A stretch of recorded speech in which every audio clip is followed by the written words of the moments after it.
Welcome to the Car Deal Advisor Podcast Show.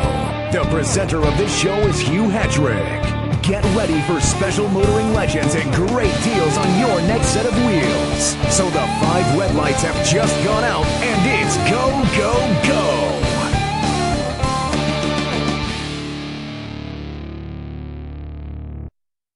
Welcome to the Car Deal Advisor Podcast Show with me, Hugh Hetrick, and my very special guest, Andrew Dixon. Hello again, Hugh. It's an F1 special this morning. That's right. We've been up since before 5 o'clock. We managed to get up before the sun was even up this morning to watch the Australian Grand Prix live. And this is our report. Plus, it's an F1 update and general motorsport chat this morning. And local news. And, of course, some local motoring news as well. So, let's get started with the Car Deal Advisor Podcast Show. What's on the item list this morning? Well, today we've got quite a lot on the Australian Grand Prix. That was, I think, a drubbing for Hamilton there, which we'll get into in a minute. We've also got some more Jim Clark Rally updates, and you've got some special news as well. That's right. I don't think we mentioned Formula E the last time, so we'll have a wee bit in passing on that. Uh-huh. And we've got news on all 4 Brits who were racing this morning. Yeah, which is pretty good. And then we've got some local rallying news as well. So there's plenty to listen to. And yes, I hope you're alive and well and awake this morning because we're excited and full of Red Bull. So let's get to the start of the Formula One season with the Australian Grand Prix held at Melbourne. Well, it was quite a race. It's always quite exciting because you never know what's going to happen exactly. But now Lewis Hamilton started on pole position with Bottas second, and it was Vettel third. Certainly we all thought it was going to be a bit of a parade. But Hamilton had a terrible start. He bogged down quite a bit with a bit of wheel spin as well, and Bottas got ahead and basically managed to stay ahead, and then eventually he did actually win the race. So spoiler alert, now you know who's won. But you've probably known that already before you started. But it was a gradual. Bottas did pull away gradually. It wasn't like it happened straight away. But certainly by the end of the race, it was over 21 seconds, which was quite a substantial amount. But there was lots that happened in between, including Leclerc putting massive pressure on Vettel for a good part of the race. Now, I'm going to have to get used to saying Leclerc because it brings to mind the character in Allo. So I'm going to have to get over that pretty quickly. No, he's quite a thing. It is I, Leclerc. Yes, and Verstappen will not be pleased with that one. Sorry, Vettel will be rather annoyed. But yes, because eventually, about midway through the race, Leclerc started pulling up on Vettel, his teammate, and of course, he was told to basically back off and that, so that he couldn't overtake. But it shows you. But that's one of the big stories. Ferrari they were way off the pace. Because if we go back to testing, they looked like they were the fastest. I mean, everyone was saying, they're clearly quicker. Mercedes was saying they're clearly quicker. They're maybe on the back foot. But it might be mind tricks, but as I say, whatever Bottas has done over the winter, Vettel should have done as well. Yeah, the thing is as well, mind you, Bottas didn't win a race at all last year. I just kind of wonder, I thought, are they giving him a bit of a better start? I think he's just really hungry for it, and he's already 8 points. Because he got the fastest laps, and of course, this is one of the new things of this year. They get this extra point. And you heard him on the radio to the team saying, "Look, I want this point as well." So he's going for that point. Might make the difference at the end. And I think also Australia is a very difficult race to pass on. So they say in 2 weeks' time in Bahrain it's going to be a lot more eventful. Many more overtakes are going to be possible. You just start to wonder already if Hamilton thinks, "Look, I've got 5 now. If I do 6, well..." I don't know. I think he's going to be doing everything he can to make sure that Bottas's engineers are, he's off sick today. He couldn't do much today. No, that's the thing. But I'm sure he'll get up there. I mean, what was interesting on the podium is that Hamilton said he pretty much knew what went wrong. Right. So he just has a few things he needs to play around with to kind of sort out. So it's going to be, I think it's going to make for quite a good season. But in qualifying, all 4 Brits out-qualified their teammates. Aye, that's right, isn't it? Yeah, and it's pretty impressive. In the race, all 4 Brits finished, which is good. Which is great. But albeit with a bit of time. Well, Russell he was pretty much last, wasn't he? And apart the from Williams. he did finish ahead of Kubica. Yeah, but Kubica had 3 pit stops, and well, he's going to need time. Yeah, I mean, and the car is can pretty hardly terrible. use his arm. Yeah, and the other thing was he had a collision at the start. So in fact, I think Russell and Kubica came together because they were. But even in testing, I think they were a good 2-3 seconds and off the in pace. Qualifying, they were. I think Kubica was 5 seconds off. Yeah. It's going to take time, but I'm sure they'll get back in there. But no, it was. We love you, Williams. Yeah. Well, I mean, in the days of Mansell and others and Prost and Senna, these were incredibly strong cars, but it's very, very competitive. And it's any merchandise would be wonderful. Yeah, the only merchandise we're going to get is something from Home Bargains. It's like or Dollar Tree if it was for our American listeners. But yes, but no. So it was an exciting race. To be fair, I mean, it was Australia can be kind of hit or miss, but I think it was definitely a hit today. And no big crashes, but no. Remember Brundle's? Oh yes, that was incredible. Yeah. That was the first year, was it not? His last year racing, and I think it was when ITV took over, wasn't it? And he had that colossal accident. It was quite a thing. But let's get into some detail of exactly what happened in the Formula One Grand Prix from Melbourne. So Bottas leads the pack away. He got a fantastic start and he led his teammates in Lewis Hamilton into the first corner, and that was behind Leclerc, who had overtaken Verstappen, but also had a wee tangling with Vettel. But the German had the racing line and stays in third. Then there was more drama with Ricciardo, who had an issue and he clashed and had lost his front wing.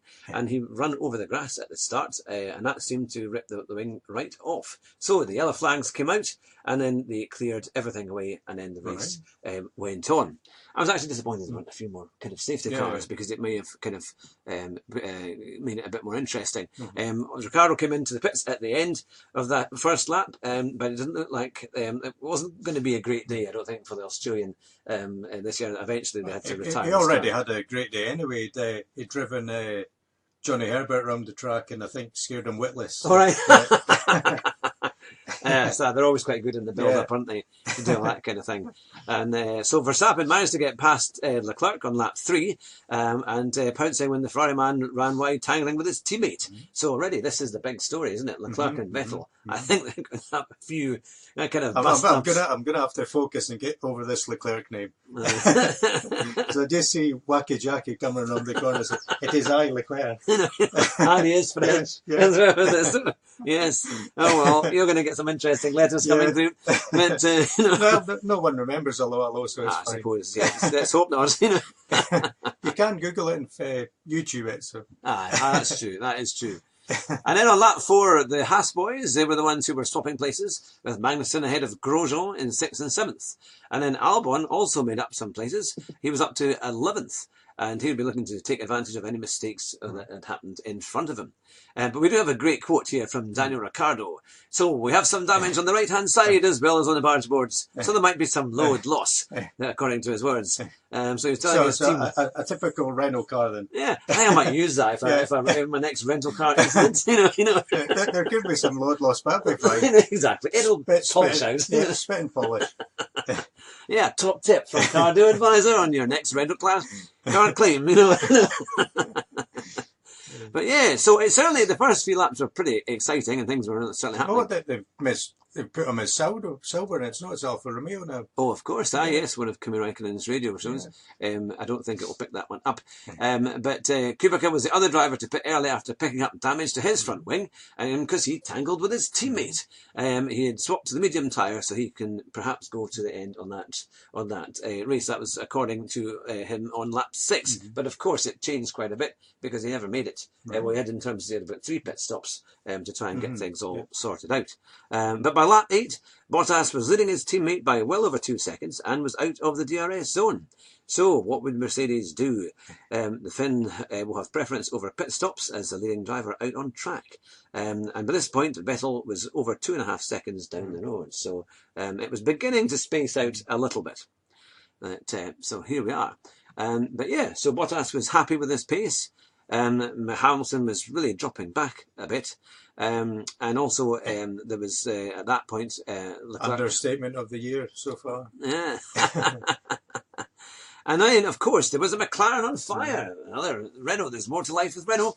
It was an engine failure, and smoke was came out the back of his MCL 34, and the Spaniard pulled over and jumped out, with the marshals making reasonable work of dealing with the flames.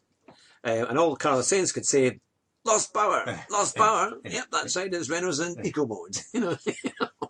Spreading all sorts of its bits and its ingredients out onto the track and into the atmosphere. But things started hotting up a bit on lap 13 when Raikkonen pitted, and then there was a flurry of pit stops after that. The Raikkonen put on medium tyres, but it wasn't a brilliant stop, and he came out in 16th place. And now Gasly, Piers Gasly, because he is the second Red Bull driver, but he was struggling to make progress, and he started out of position in P17. He started to make progress as they got onto it, and now he's up to 12th. But already 40 seconds off the leaders. Yeah, it just shows you the front. But they bunch up quite a bit, and then it spreads out, and before you know it, it's all over pretty much, isn't it? Or eventually he did finish. I think it was 11th in the end. But yeah, so it's certainly it's quite an interesting race so far. Shall we take a quick breather? Yeah. And I'll let you have a go. So from lap 14, it's over to you. Lewis pitted for medium tyres after that. There was pit drama for Grosjean. I can't move the cursor. Being technology goes very well. The mouse, Andrew. It's the mouse. Right. Lap 15. Yes, Hulkenberg and Perez both looking for the undercut. And in comes Vettel. Haas doesn't have a good record in Australia. Haas doesn't have a good record full stop, really. No. It was the first time Magnussen actually finished Australian Grand Prix, because Grosjean went out because they didn't put a wheel on properly, and this wheel came off. But he managed to, he didn't have a crash, but he made it, we had to retire early. Right. And then he didn't crash really for the first time. So. Yeah, no, normally I say, you see him kind of flying through the air, going, Grosjean, but the flying Frenchman. But no, he came out. He had to stop because of that. But yeah, so let's get on to lap 17. Now, Magnussen he actually had a very, very good race, and he pushed Giovinazzi in the Alfa Romeo really quite hard, and eventually managed to get past. Giovinazzi did hold him up for a few laps, but he did get through in the end.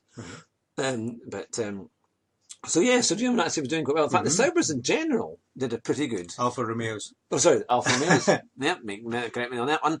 So it really wasn't bad. So we're getting up towards half distance, or lap 21. And then Bottas really started to put in these extremely fast laps and extend his lead. He seems to be on fire already this year, which is good. And if his car is running right, if you've got that extra bits, I mean, that's the thing. If Hamilton's car wasn't quite right, then it's going to be it could be a second a lap, isn't it, or half a second a lap, and it makes it very difficult. And he was able to hold off Verstappen even at the end, even when it was just about a second or so difference. He said he had more than enough to cover them. But what was interesting then, Verstappen started to tear through the field, and after his pit stop, he really started to close in on Vettel, and eventually managed to get past him. In fact, it didn't take him long at all, actually. So that shows you that the Red Bull Honda has really come on a long way. Looking very good. Well, just as an aside, I heard Ricardo went to Renault this year not for the money, but because of the big row they had. The big collision. With Verstappen. Yeah. Well, they were both blamed for it, and yet it was really Verstappen. So Ricardo was really annoyed at that, getting a row for the collision that wasn't his fault. So. Yeah. Was that in Azerbaijan? Because it really wasn't. I mean, it was if anything, Verstappen was closing the door and was being pretty forceful. So that's why he went to Renault. Just to get out. Yeah. Well, I think the Renault will improve, because Hulkenberg finished, I think, about 8th or 9th, and we'll find out at the very end exactly what the standings are when we go over them. But it was certainly quite they've improved, but Renault, it's hard. I mean, they say the midfield is so close. It's going to be very interesting to watch. I mean, in qualifying, the top 10, there was hardly anything in it. No, it was pretty good. And of course, Lando Norris, he also managed to get past Giovinazzi, and that really helped him. So I have to say, I'm quite impressed with Lando Norris qualifying in 8th, which is really good because similarly their goal was to get into the top 15, was to get into qualifying 2, and they managed to get into qualifying 3, which was really, really rather good. So I was impressed, and he seemed to make it. So you'll have to wait till the end. Here's a nice quote. This is the first time a Honda-powered car had led a race since 2008. Yeah, that's true, isn't it? And hopefully it'll be another 11 years before they get another podium. I don't think so. I think it's going to be a lot quicker than that. And then of course, so it's been quite good. Verstappen pits from the lead. That was on lap 26. But Honda was leading the race, was short-lived. But onto the medium tyres, and he came out behind Vettel and Hamilton. But he's on much fresher tyres than his rivals, so it looks like he's got a real chance. And of course, later on in the race, we find out that is exactly what was happening. And midway through, Lewis Hamilton was saying that he wasn't going to make it on those medium tyres. And I thought, is he going to have other problems? Will there be a puff of smoke? But I mean, for him to finish second, I think is not too bad. But certainly he was outperformed by Bottas today. But I do think though that he's going to be able to get back. And then Kvyat put in a good performance as well. Yes, that's another bite at the cherry. The racy Russian. Normally his target was Vettel, quite literally, when he was racing before, taking him out on a number of occasions. But so eventually he was compromised being stuck behind Giovinazzi for so many laps, but they call him the comeback kid, and he certainly had a pretty good race overall. So now we're getting in towards lap 29 and 30. Leclerc pitted from second place, and he put on the hard compound tyre, which was an interesting tactic because not many teams actually brought that many hard tyres to the race. So I think he's hoping that others might have to stop before that happened. But he did pretty well, and he ended up, as we say, catching up with Vettel and really putting a huge amount of pressure on that. There was a lot of damage on the Ricciardo's car. Yeah. My goodness. So that first lap incident, there's a picture here. We've got, Ricciardo has really lost a massive amount of bodywork there. In fact, it really does look like an Avis rental return, by the time you've got that one back, you better hope he's got excess cover.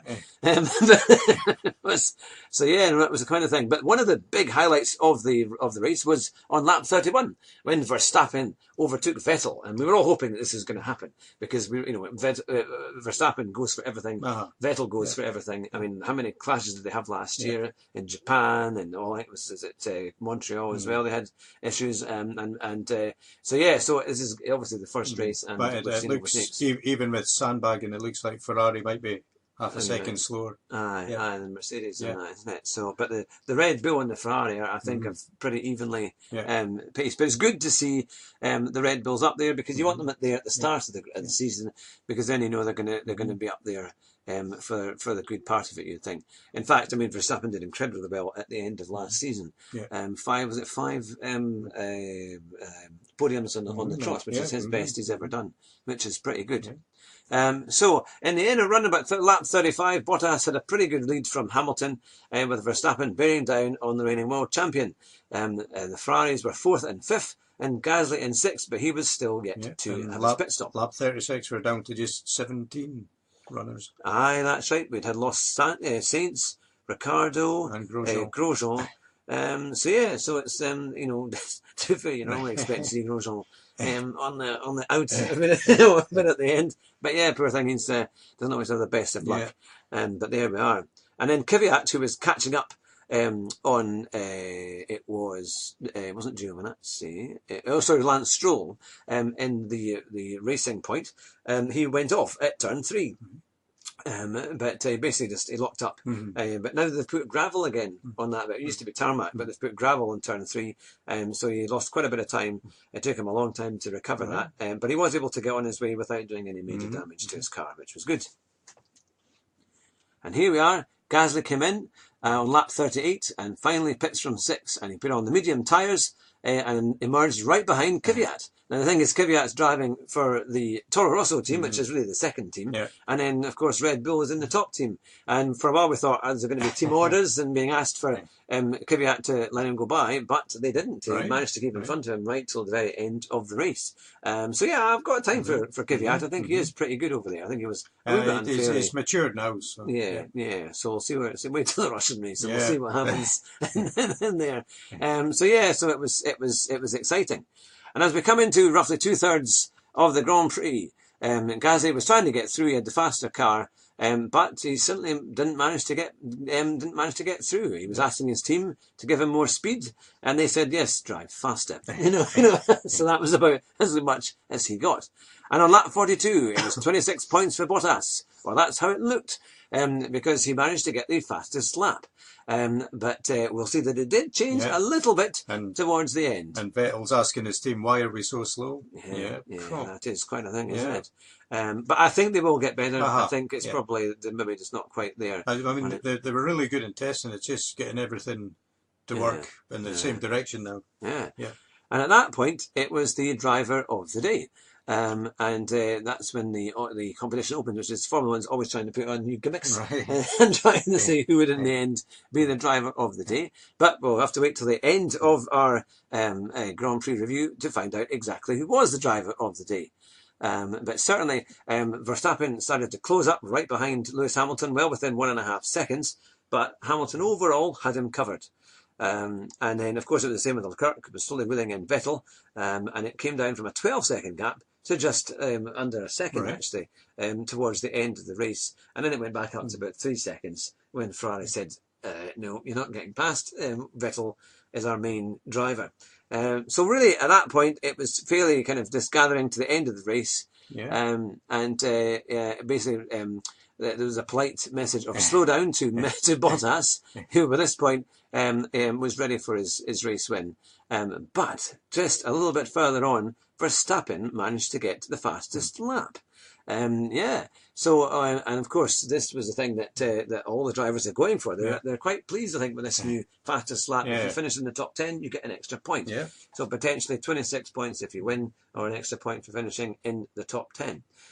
So it's quite good that it's all happening. But in the end, Bottas managed to get the fastest lap back. And that was on all tyres as well. Well, he did ask the team first for advice, and I think they were thinking about bringing him in for a pit stop, but he said, no, let's just go for it. Go for it on those tyres. Real racer. Yeah. So no, it was quite a thing. And by the time he got to the final lap, it was Bottas that led on the final lap, and guess what? He puts his foot down and he's grabbed the fastest lap too. So there we are. It's Bottas first, Hamilton second, Verstappen third is the top three for our race result in Australia and Melbourne, the first race of the Formula One season, and it certainly was a pretty good one. It was, yeah. We'll take a quick commercial break, but we'll be right at cardioadvisor.co.uk. We can help you save thousands of pounds on your next new car or van, and we can also source second-hand cars as well. And we can save you money on car rental, whether it be in the UK and abroad. Just click our rental link on the website. And we'll give you a free gift if you trade in your car with We Buy Any Car using our special website link. So go to the website now and see how much you can save. And it's back to the show. Thanks for listening to the Cardio Advisor podcast show with me, Hugh Hattrick, and my very special guest, Andrew Dixon. Hello again. We've just finished our Formula One review, but we would like to take a few minutes to report the tragic passing of really a very kind of influential chap who really helped to run Formula One, along like Bernie Ecclestone and people like that. And Prof Watkins. Yeah, Professor Sid Watkins. We had the sad passing of Charlie Whiting, which was just on Thursday from a pulmonary embolism. And he was only 66. It was at 1952 to 2019. They had a minute's silence at the start of the race in order for that to happen. I mean, he did a lot for F1. He brought, along with the Prof, brought in a lot of safety features. The head and neck support, and raised the cockpit sides. And this year, the helmets are to be a lot stronger. He would have been influential in that. He was certainly. They had a few interviews with him over the years. He seemed to be a very intelligent man. He knew his stuff, and he kept order as much as he could at the race. Yeah. But the drivers really liked him. Yeah. I remember they had an interview with Vettel over the weekend, and they said that he'd actually been walking with Charlie on, I think it was Wednesday or Thursday, or before it, just literally the day before it happened. And he was, you could see actually the Vettel was physically shocked, and he was in tears in the press conference. I mean, it was really quite a thing. Obviously, the drivers really did have a lot of time and respect for him. Yeah. So our sympathies and our prayers go to Charlie's family. Yeah, and we'll just see who they get to. Yeah, to replace him to every race, because that's a huge. I mean, it's a massive amount of travelling and a massive job. Yeah. But we're very, very sorry to hear the passing of Charlie Whiting. Yeah. As I say, our sympathies go to his family for that. But let's move on. And yes, what's next on the line? Well, we've got some more Jim Clark Rally news. Yes. You've got some and I've got some. Now, there's been a press statement by the organisers urging drivers and spectators to keep a weekend free in May, the 24th and 25th of May, which they hope to hold the rally then. Now, it won't be a stage of a real shakedown for the real return next year. So there's still legislation has to be passed to allow closed road racing again after the tragic deaths 5 years ago. So hopefully they can. I mean, everyone's looks prepared behind the scenes. It's just getting these laws passed to allow the racing to take place. And you've got some information as well. Yes, well, I know people who live up near Whitchester and Ellenford, and they had received letters saying exactly that the rally was planned to go ahead over that weekend.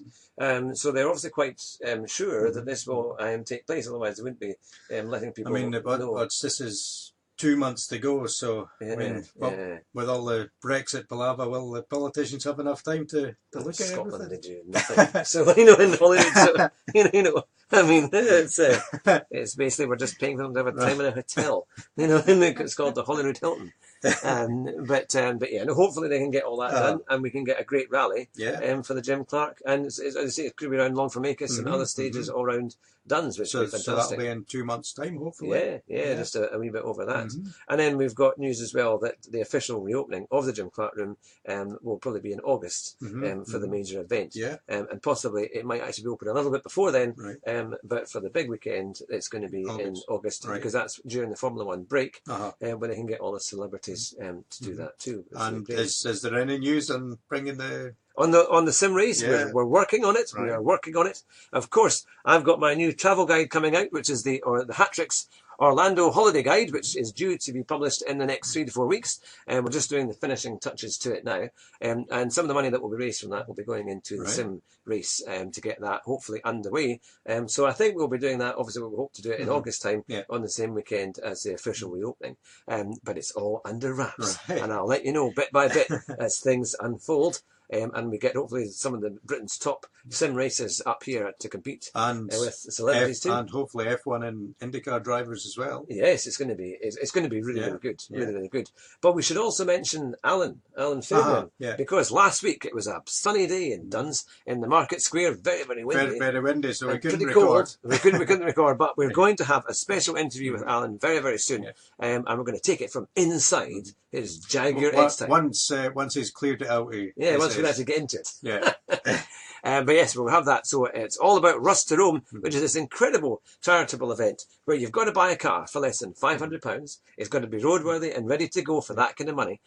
So no more than £500, including all the MOTs and work to fix it and keep it going. And you get to drive all the way to Rome and back. And that's what Alan managed to do last year. And he's going to do it again this time solo. He will be in a convoy, but he's doing all the driving himself. And considering he has early stages Parkinson's, that is a huge challenge. So really, we're very excited for Alan to be doing that. In fact, I think we should have a go too at some point in the next few years. We'll have to think about what kind of car we could get and what we could do. What are the chances of that? Making it more to... We wouldn't make it from here to Berwick, let alone from here to... We could drive to the train station and then get the... Channel tunnel across them. We could get an old Renault 4. In fact, what a great question for our listeners. What kind of car do you think we should get What would you recommend for something under £500 that had to get us from Scotland all the way to Rome and back? TVR. You know, Get the TVR through France. Yeah, what would be the least chance of you getting there? you know, all the way via RAC, I think would be more kind of. But yes, why don't you give us an email at podcast@cardioadvisor.co.uk with your thoughts and ideas and comments. We always love to get your comments.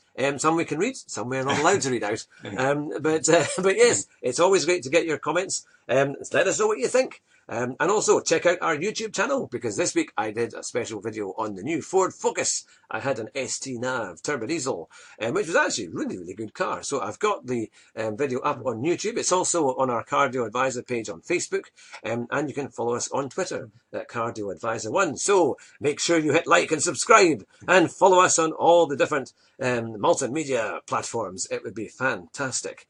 And you never know, you might just win a prize by entering. We don't get that many entries so far, so until we get some more, you've got a good chance of winning. For more information, go to cardioadvisor.co.uk and you can see all the special offers that we have on the website. And remember, we have our YouTube channel, which is at Hugh Hatrick, and also we have our podcast on Podbean, on iTunes, SoundCloud, and Anchor FM. And if you like what you hear, please like and subscribe to our shows, or you can donate every month for just £1. Thanks for listening, and we'll speak to you soon. Bye-bye. Welcome back to the Cardio Advisor podcast show with me, Hugh Hatrick, and my very special guest, Andrew Dixon. Hello again. Well, it's early in the morning, that's why we've had a few little hiccups here and there, but by the time you hear this, all that will be edited out. I'm very good at editing things out. Right. Yes. Well, apart from on the videos, it was like I had good fun trying to get that all sorted out. But we learn and we get better as we go, don't we? So we've had Formula 1, we've had rallying, and now we're on to Formula E. Yeah. It was a great race in Hong Kong last weekend. And Sam Bird won it on the track, but unfortunately, it's another driver, and he'd been given a 5-second penalty, so he was dropped back to 5th or 6th place. So Mortada in the end was given the race win, which it does annoy me a bit. I really don't. If you're going to win on the track, not before a panel. Sam, we're getting more used to that. Yeah. But I think Sam Bird has won a race before. Yeah, he's won every season. At least one. Yeah. And he looked quite strong. I mean, for a while he was actually a Formula 1 prospect. I think if he does well in that, it's amazing how the F1 drivers who go into Formula E do tend to do quite well overall. Unless you're Piquet Jr. It was a good race, and there's another one next week as well. Oh right, where's that going to be? I wish you hadn't asked me. Miami. Somebody's up one in Miami. No, it's a name I didn't recognise. It might be in UAE or something. All right, United Arab Emirates. It could be Dubai. Sada or somewhere like that. Sada. Oh, that could be Dubai, or I don't know. Well, no doubt our listeners will probably have a much better idea than we do. We're earning a reputation of being experts. Yes, in knowing absolutely nothing. But so there we are. But it was a very good race. Actually, they're getting closer. There's no doubt about it. And it's really good that the car goes the full distance now. That put a lot of people off when they had to change cars mid-race. But now it's all the way through, and they can start to put power back into the battery. And they've got that bit where they have that kind of go faster stage, don't they? I saw them using that. Like Super Mario. Yeah. I mean, it's a wee bit gimmicky, but no, it's interesting. I did wonder, obviously they have one car. What did they do? Did they just reduce the number of laps? Well, the batteries have they have improved quite a bit. So which will hopefully improve into road cars in the future, but not at the moment. Now you've got some interesting tech news as well, haven't you? What's new this year in Formula 1? There's stronger helmets. All right. The visor's been lowered by 10 mils to reduce the risk of injury. Strength tests have included an 8-ounce metal projectile being fired at it at 155 miles an hour. Goodness. A 1.5 stone weight dropped 16 feet onto the helmet. Goodness. And a nail rifle pellet fired at the visor. Goodness me. So the helmets are really strong this year. And the gloves, don't they? There's biometric gloves this year, which when there's a crash, the gloves send information about the driver's pulse and oxygen levels to the medical team before, during, and after a crash, so they know roughly what they're dealing with when they get there. That's quite which good, is good, yeah. Think about that. I mean, that's in a glove. Think what they could do if the NHS had that, isn't it? If they wore a glove, they could tell what was happening before you come in. No more blood tests, which would be good. Yeah, no, that's the thing. Now, a few weeks ago, I interviewed David Perel, who is a fantastic racing driver and also a brilliant sim racer. Now, he had some major news to announce, and we've got a preview of it. So I'll tell you that in just a few seconds. Well, here are the 2019 plans for David Perel.